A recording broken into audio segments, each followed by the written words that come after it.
আমাবস্যার জোয়ার ও নিম্নচাপের প্রভাবে পটুয়াখালীর কলাপাড়া উপজেলার কুয়াকাটা সমুদ্র সৈকতের ব্যাপক ক্ষয়ক্ষতি হয়েছে।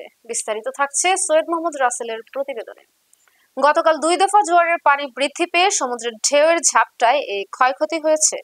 সমুদ্রের ঝাউবাগান সংলগ্ন জাতীয় উদ্যান ও বেড়িবাঁধ থেকে সৈকতে প্রবেশের সড়কে নতুন করে ভাঙন শুরু হয়েছে। জাতীয় উদ্যান সংলগ্ন হোসেনপাড়া এলাকার সড়কের প্রায় 30 মিটার ভেঙে গ্রামে পানি প্রবেশ করেছে। এদিকে ডিসি পার্ক সংলগ্ন সৈকত সড়কে নতুন করে ভাঙন শুরু হয়েছে। ভেঙে গেছে অসংখ্য গাছপালা।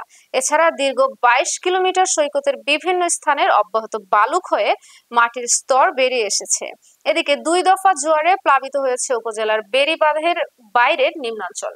কলাপাড়া পৌরশহর রক্ষা বেড়িবাঁধের বাইরের মাছ বাজার, কলাপট্টি হেলিপ্যাড মাঠ জোয়ারের পানিতে তলিয়ে রয়েছে। পানি প্রবেশ করে তলিয়ে গেছে উপজেলার অন্তত 10টি গ্রাম। ভেসে গেছে অসংখ্য মাছের ঘের ও পুকুর। তবে মৎস্য খাতে ঠিক কি পরিমাণ ক্ষয়ক্ষতি হয়েছে সেটি এখনো নিশ্চিত হওয়া যায়নি।